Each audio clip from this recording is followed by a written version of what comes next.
আসসালামু আলাইকুম। আজকে আমি বাংলাদেশের বিভিন্ন চাকরি পরীক্ষায় এবং ভর্তি পরীক্ষায় আসা একটা ইম্পর্টেন্ট প্রশ্ন সমাধান করব, যে প্রশ্নটি একাধিকবার এসেছিল। প্রশ্নটি মূলত এমন: the general people dash a large number of computers now because prices are beginning to decrease. Option লেখা আছে must buy, must have bought, must be buying, must buying been. এখন এখানে আনসারগুলো চুজ করতে একটু কনফিউশন ক্রিয়েট হয়, এই কারণে must by, মাস্টের পর ভার্বের বেস ফর্ম হতে পারে, মাস্টের পর হ্যাভ হলে ভার্বের 3 নম্বর ফর্ম হয়, মাস্টের পর বি হলে আইএনজি হয়। আসলে কোনটাকে আমি চুজ করব এটা নিয়ে, এবং এই কোশ্চেনের ক্যাটাগরিতে আর যে প্রশ্ন আসতে পারে এই বিষয়টা আমি আজকে একেবারে ক্লিয়ার করব এবং এই প্রশ্নটা সমাধান করাবো, এবং ক্লাসের শেষে আমি আপনাদেরকে একটা কুইজও দিয়ে যাব যেটাকে আপনারা আনসার করবেন। আমি শুরুতে এই কোশ্চেনটা বোঝানোর জন্য আমি 3টা সেন্টেন্স আপনাদেরকে দেখাবো, যে 3টা সেন্টেন্সের থ্রুতে এই ক্যাটাগরির যেই প্রশ্নগুলো আসতে পারে সবাই একবারে ক্লিয়ার হয়ে যাবেন। আমি শুরুতে আমরা দেখছি আমরা যে কোশ্চেনটা দেখেছিলাম, কোশ্চেনটা মূলত টফেল থেকে নেওয়া, এবং এখানে যে 3টা সেন্টেন্স লেখা আছে, 3টা সেন্টেন্সের এই টপিকটাকে আমরা হয়তো যখন ইংলিশ গ্রামার পড়ি মোডাল অক্সিলারি আন্ডারে পড়ে থাকি, বাট এটাকে আমরা গ্রামাটিক্যাল প্যাটার্নের চেয়েও আমার কাছে মনে হয় বাক্য বোঝার ইম্পর্টেন্স খুব বেশি এই সেন্টেন্সগুলো আনসার করতে পারতে হলে। কারণ হলো গ্রামাটিক্যালি তো মাস্টের পর ভার্বের বেস ফর্ম হয়, গ্রামাটিক্যালি মাস্টের পর বি হলে ভার্বের আইএনজি হয়, গ্রামাটিক্যালি মাস্টের পর হ্যাভ হলে ভার্বের 3 নম্বর ফর্ম হয়। এখন আমি কাটকে নিব, 3টাই তো আছে, বাক্য বুঝতে হবে, বাক্য না বুঝলে আনসার করা সম্ভব না। এটাকে আমরা বলে থাকি লজিক্যাল কনক্লুশন, টফেলের ভাষায়ও এটাকে বলে লজিক্যাল কনক্লুশন, মানে হলো আপনাকে লজিক দিয়ে আনসার করতে হবে। লজিক বলতে বাক্যের 2টা পার্ট থাকে। For example, Umair always Gates the highest marks in the exam in the class, একটা পার্ট, আরেকটা পার্ট আরেকটা পার্টের একটা অংশ ব্লাঙ্ক থাকবে। ওই ব্লাঙ্কে কি হবে এটা আনসার লিখতে হবে আমাদের পরীক্ষায়। এটা পারার জন্য আমাদের বাক্যের যেই পার্টটা ফুল লেখা আছে ওটাকে আগে পড়তে হবে। আমরা পড়ছি Umair always Gates the highest marks in the class, তার মানে কি উমায়ের সবসময় ক্লাসে সবচেয়ে বেশি মার্কস পায়। তার মানে কি আমরা গেস করতে পারছি নিশ্চয়ই সে পড়াশোনা করে, যেটাকে আমরা বলতে পারি normal or regular present action, মানে সে সবসময় যেহেতু সেরা মার্কসটা পায় তার মানে সে সবসময় পড়াশোনা করে, এবং নিশ্চয়ই সেটা। ফলে আমরা উত্তর এখানে লিখবো কি, এই স্টাডির বদলে আমরা লিখবো he must study hard. Clear? Point 1। এবার আমরা পয়েন্ট 2তে আসি। বলছে উমায়ের নাও এ ডেজ, খেয়াল করতে হবে এখানে আজকাল উমায়ের পাচ্ছে সবচেয়ে বেশি মার্কস ক্লাসে। হি স্টাডি হার্ড, এখানে আমরা কি লিখব? মানে সেকেন্ড অংশ কিন্তু 3টা সেন্টেন্স আমি সেম রেখেছি বোঝানোর স্বার্থে।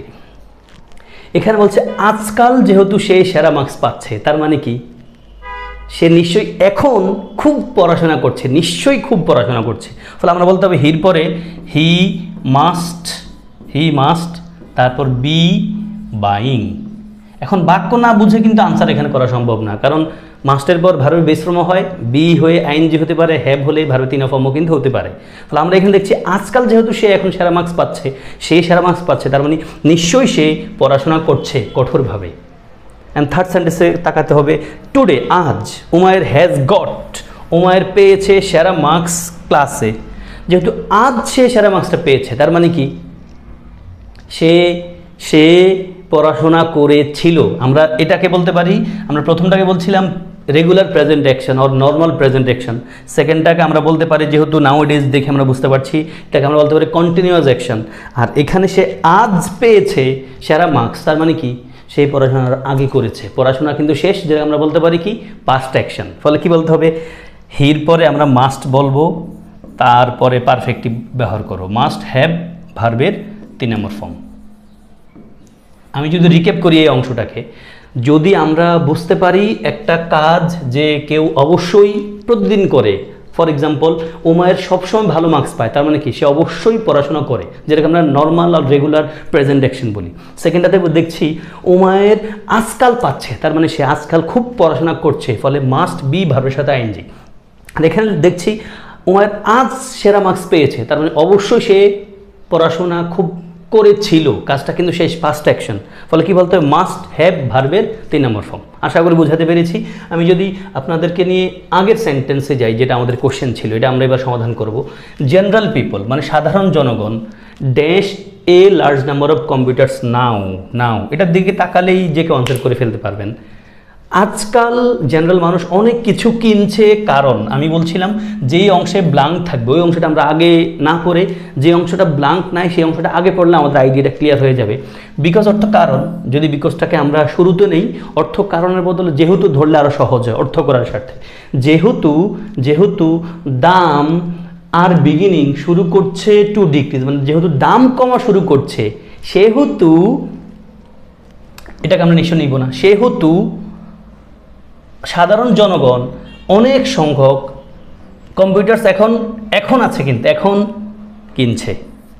মাস্ট বাই তো না, মাস্ট বাই মানে কি সবসময় কিনতে থাকে এমনটা। মাস্ট হ্যাভ বট মানে কি, মানে কিনেছিল এমনটাকে রেফার করছে, মানে পাস্ট অ্যাকশনটাকে রেফার করছে না, আবার নাও আছে।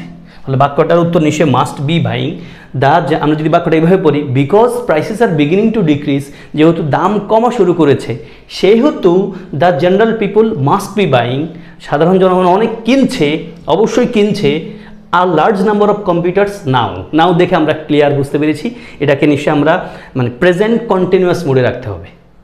আশা করি এই আইডিয়াটা সবার ক্লিয়ার। মাস্টের সাথে ভার্বের বেস ফর্ম হতে পারে, আইএনজি হতে পারে বি যুগ হয়ে, মাস্টের পর হ্যাভ হয়ে ভার্বের 3 নম্বর ফর্মটা হতে পারে। তবে কোনটা লিখবো সেটা পারতে হলে আমাকে লজিক্যালি চিন্তা করতে হবে, বাক্যটা ফুল পড়তে হবে, যে অংশে ব্লাঙ্ক নাই সেই অংশটা আগে পড়ে বাকি অংশটাতে কি বসাবো আমি গেস করবো আমার অপশন দেখে। এবার আপনাদের জন্য একটা কুইজ আছে আমার পক্ষ থেকে, সেটা হলো yes, this is the quiz. Yes, she did very well on the exam, she dash hard. এবং এই কোশ্চেনটা ডিরেক্ট টফেল থেকে নেওয়া, আমাদের যেই দ্য জেনারেল পিপল আমরা সেটাও কিন্তু টফেল থেকে ডিরেক্টলি নেওয়া। এবং এই কোশ্চেনটা পরীক্ষায় এসছে, আমাদেরকে আনসার করতে হবে। আপনারা আমাকে নিশ্চয়ই এই ভিডিওর কমেন্টে জানাবেন এটার আনসার কি। শি ডিড ওয়েল, আমি একটু ক্লু দিয়ে যাচ্ছি, she did very well on the exam, সে করেছিল অনেক ভালো, কোথায়? পরীক্ষায়। সে যেহেতু অনেক ভালো করেছিল পরীক্ষায়, করেছিল কিন্তু এখন সে যেহেতু পরীক্ষা ভালো করেছিল, নিশ্চয়ই সে খুব পড়াশোনা করে। সে খুব পড়াশোনা করে, নাকি সে খুব পড়াশোনা করতেছে, নাকি সে খুব পড়াশোনা করেছিল? এবার বল আপনার কোর্টে, আনসার জানাবেন।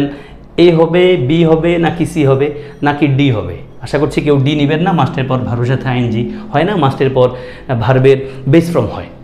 আশা করছি আজকে আমি যেই পয়েন্টটা ধরে কথা বলেছি এই পয়েন্টটা সবার কাছে ক্লিয়ার, এবং এই প্রশ্নের রিপ্লাইটা আমাকে দিয়ে যাবেন। আনসার কি হবে, এ, বি নাকি সি? ডি তো অবশ্যই না। শুভকামনা, আসসালামু আলাইকুম।